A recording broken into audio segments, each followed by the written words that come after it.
ஓம் சாய்ராம். சாய் என்பர்கள் அனைவருக்கும் என் அன்பு வணக்கங்கள்.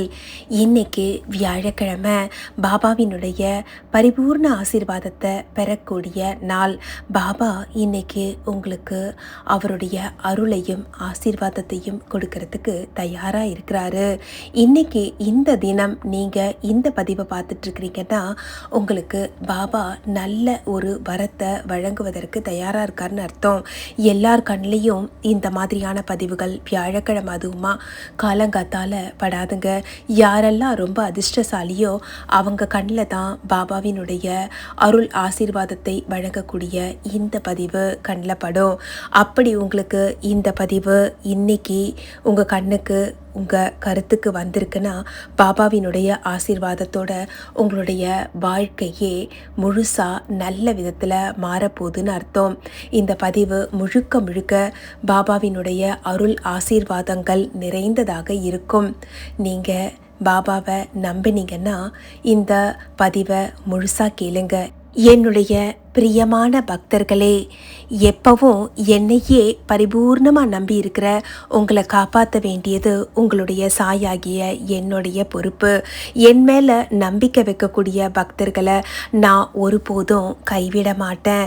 இன்னைக்கு வியாழக்கிழமை என்னுடைய ஆசீர்வாதம் நிறைந்த பக்தர்களால் மட்டுமே இந்த பதிவு பார்த்து கொண்டு இருக்கப்படுகிறது. இதை பார்க்குற இந்த நேரம் தொடங்கி உங்களுடைய வீட்டில் நிம்மதி நிலைக்கும், உங்கள் மனசில் அமைதி பிறக்கும், உங்களுடைய வாழ்க்கையில் சகல சந்தோஷங்களும் கிடைக்கும். உங்களுக்கு என்ன தேவையோ அது எல்லாத்தையும் உன்னுடைய சாயாகியன்னா நிச்சயமாக பரிபூர்ணமாக நிறைவேற்றி கொடுப்பேன். நீங்கள் எந்த விதமான சிரமத்தில் இருந்தீங்கனாலும் இன்னைக்கு இந்த நேரம் தொடங்கி அந்த சிரமங்கள் எல்லாம் என்னுடைய பரிபூர்ண ஆசீர்வாதத்தோட சரியாகும். என் மேலே நீங்கள் வச்சிருக்கிற நம்பிக்கை அத்தனை பெருசு. அதனால தான் நீங்கள் என்னுடைய பக்தர்களாக இருக்கிறீங்க. யார்கிட்ட நம்பிக்கை இல்லையோ அவங்க என்னுடைய புகைப்படத்தை வணங்கக்கூடிய பாக்கியத்தை கூட பெறமாட்டார்கள். நீங்கள் மிகப்பெரிய அதிர்ஷ்டசாலி. அதனால தான் என் முன்னால் என்னை நம்பி வந்து உட்கார்ந்துருக்கிறீங்க. உங்களை நான் ஒருபோதும் ஏமாற்ற மாட்டேன். நான் ஷிரடியில் வாழ்ந்துக்கிட்டு இருந்த காலத்தில் என்னுடைய பக்தர்களுக்கு எப்படி அருளையும் ஆசீர்வாதத்தையும் வழங்கினேனோ அது போலவே உங்களையும் நான் இப்போதும் காப்பாற்றி கொண்டுதான் இருக்கிறேன். என்னுடைய உண்மையான பக்தர்கள் இதை நிச்சயமா வாழ்க்கையில உணர்ந்திருப்பாங்க. இப்பவும் உணர்ந்துக்கிட்டு தான் இருக்கிறாங்க. அதனால உங்க வாழ்க்கையில இனிமே கஷ்டம் நிரந்தரம் கிடையாது.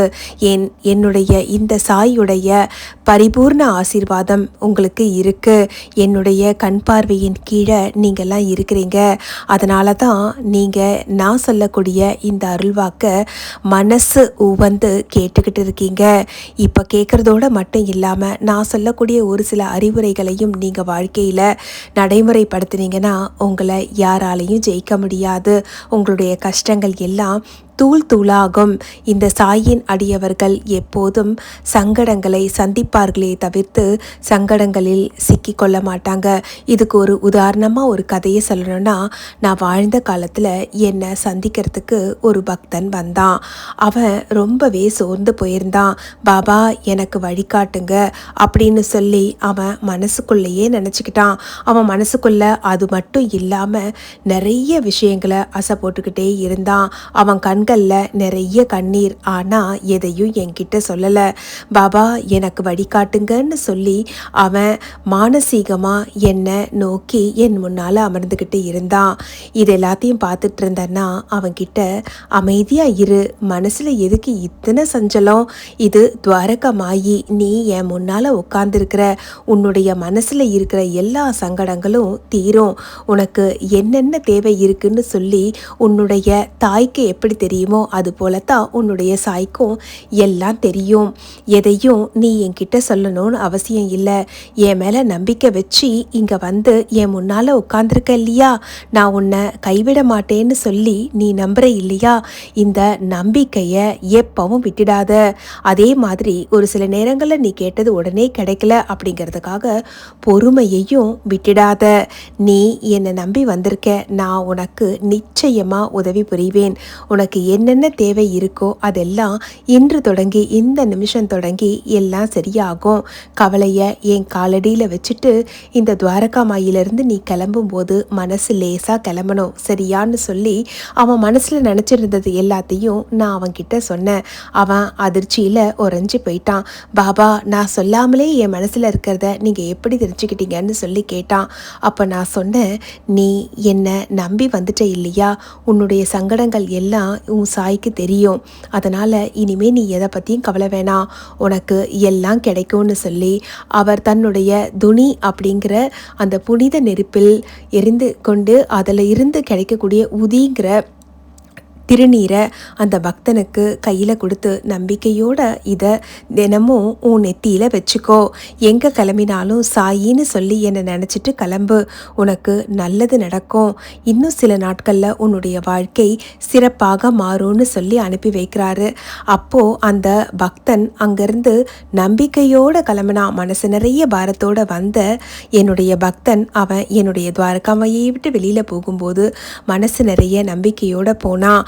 அவன் என்கிட்ட வைக்கிற நம்பிக்கையும் அவன் மனசில் நினச்ச நேர்மறையான எண்ணங்களும் அடுத்தடுத்து அவனுக்கு நல்ல மாற்றங்களை வாழ்க்கையில் கொண்டு வந்தது. அவனுக்கு நல்ல வேலை கிடைச்சிது. அவனோட வீட்டில் இருந்த பிரச்சனைகள்லாம் தீர்ந்து அமைதி நிலையாக இருந்தது. அவனுக்கு இருந்த பணப்பற்றாக்குறையும் தீர்ந்தது.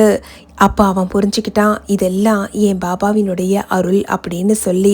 அதுபோலத்தான் என்னுடைய வாழ்நாளில் என்னை வந்து சந்தித்த பக்தர்களுக்கு நான் எப்படி அருள் புரிந்தேனோ அதுபோலவே என்னை மனதார வணங்கும் உங்களை நான் எப்போதும் கைவிட மாட்டேன். அதனால் நம்பிக்கையோடு இருங்க. பொறுமையை நீங்கள் ஒருபோதும் கைவிடாதீங்க. நான் உன் கூட தான் இருக்கேன் அப்படிங்கிறத நீங்கள் முதல்ல நம்புங்க.